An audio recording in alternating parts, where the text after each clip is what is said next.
महसूल मंत्री चंद्रशेखर बावनकुळे यांनी आज माऊलींच्या पालखीचं दर्शन घेतलेलं आहे आणि सोबतच जेजुरीच्या खंडेरायाचं देखील बावनकुळेंनी दर्शन घेतलेलं आहे। सर, काय सांगणार? आज माऊलींच्या पालखीचं दर्शन घेतलेलं आहे, सोबतच जेजुरीतल्या खंडेरायाचंही दर्शन तुम्ही घेतलेलं आहे। काय नेमकं साकडं घातलं माऊलींना आणि खंडेरायाला? आज संत ज्ञानेश्वर माऊलीच्या वारीमध्ये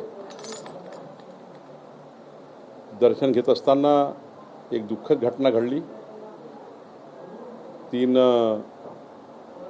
लोक मृत्युमुखी पडले, 4 जखमी आहेत, एक अपघात झाला आणि आता आम्ही जेजुरीच्या खंडेरायाच्या दर्शनाला येत असताना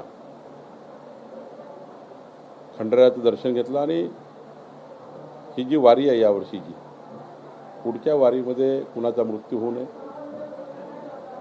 कुणावरही जीव जाईल असं संकट येऊ देऊ नको अशी खंडेरायाला प्रार्थना केली।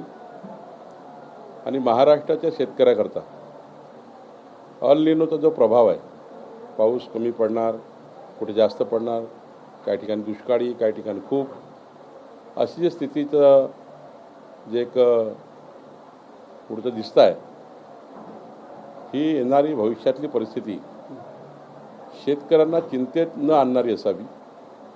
शेतकरी आणि आमचा महाराष्ट्राचा नागरिक हा सुखी संपन्न राहावा, समृद्ध राहावा आणि महाराष्ट्राच्या जनतेला सुखी संपन्न आणि कुणालाही अमंगल घटना घडू नये महाराष्ट्रामध्ये अशी प्रार्थना खंडेरायाला केली आहे।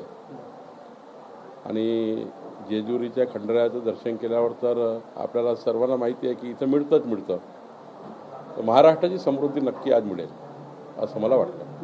तुम्ही यापूर्वी काही वारीत जे काही जखमी झालेले वारकरी आहेत त्यांची देखील भेट घेतली, त्यांची विचारपूस केलेली आहे, त्यांची नेमकी प्रकृती आता कशी आहे आणि काय सरकार आणि प्रशासन नेमकं काय त्यांना मदत करतात? 3 मृत्यू झाले आहेत, सांगलीतले आहे। आता त्या डेड बॉडी जातील सांगलीला, तिथे आमचं प्रशासन पूर्णपणे त्यांच्या पाठीशी, परिवाराच्या पाठीशी राहील, शासन पाठीशी राहील। मुख्यमंत्र्यांनी आदेश दिले आहे संपूर्ण मदतीचे। जखमींना आनंदी हॉस्पिटलमध्ये मी बघायला गेलो होतो जेजुरीमध्ये, त्यांना पूर्ण बरे होतपर्यंत, त्यांची बरे झाल्यावरही जी काही संपूर्ण ट्रीटमेंट आहे त्या परिवाराला हातभार लावायचा आहे तो आम्ही करणार आहोत। काही शासकीय स्वरूपाने, काही खाजगी स्वरूपाने करणार आहोत, पण एकंदरीत या परिवाराच्या पाठीशी राहणं सरकारची जबाबदारी आणि ती आम्ही पूर्ण करतो आहे। देवेंद्र फडणवीसजींनी मलाही सूचना दिल्या आहे की या ठिकाणी मी जखमींना भेटलो पाहिजे आणि सोबतच आता ही घटना पुढे घडू नये। जे अल्पवयीन मुलांनी प्रवास करून, अल्पवयीन मुले ट्रॅक्टर किंवा व्हेकलवर बसू नये, म्हणजे ड्रायव्हिंग करू नये। या वारीमध्ये 4 तासामध्ये ड्रायव्हर थकून जातो, ज्याच्याकडे लायसन्स नाही असाही बसून जातो कधी कधी। त्यामुळे DG आता सदानंद दाते DG आत्ता माझ्यासोबत होते, त्यांनी पूर्ण प्रशासनाला सूचना दिल्या की अल्पवयीन ड्रायव्हर, 60 वर्षाच्या वरचे जे काही ज्येष्ठ नागरिक आहे यांनी गाडी चालवू नये, कुणी त्या ठिकाणी सर्दी खोकला तापाची औषध घेऊन गाडी चालवू नये, कारण गुंगी येतं आणि कुठल्याही पद्धतीनं असा पुन्हा ॲक्सिडेंट होणार नाही।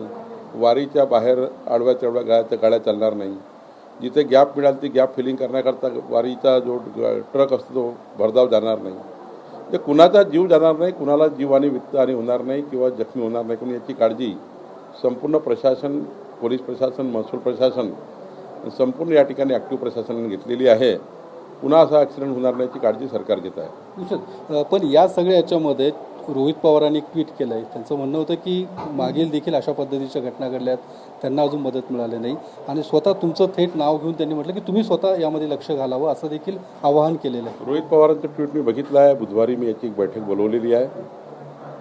आजच्याही घटनेमध्ये जे मृत्युमुखी झाले त्यांनाही मदत करणे आणि मागच्या घटनेतले काही त्यांचं म्हणणं आहे की सरकारची मदत पोहोचली नाही, दोन्ही घटनाची मी बुधवारी एक सविस्तर बैठक मंत्रालयात घेईल आणि रोहित पवारांना जर त्यांच्या ट्विटमध्ये जी सत्यस्थिती असेल तर निश्चितपणे मी त्यांना फोन करून सांगेल की या ठिकाणी शासनाने जबाबदारी घेऊन जे काही त्याची मागणी आहे ती पूर्ण केली आहे। धन्यवाद सर। तर अशा पद्धतीच्या घटना यापुढे होऊ नयेत यासाठी देखील प्रशासन आणि सरकारच्या माध्यमातून काही सूचना देण्यात आलेल्या आहेत आणि या पुढच्या काळात जो वारीचा एक मोठा टप्पा पार करायचा आहे त्यामध्ये अशा घटना घडू नयेत याची देखील खबरदारी आता प्रशासनाकडून घेतली जाणार. कॅमेरामन कृष्णासह मी योगेश बोरसे, TV9 मराठी, जेजुरी.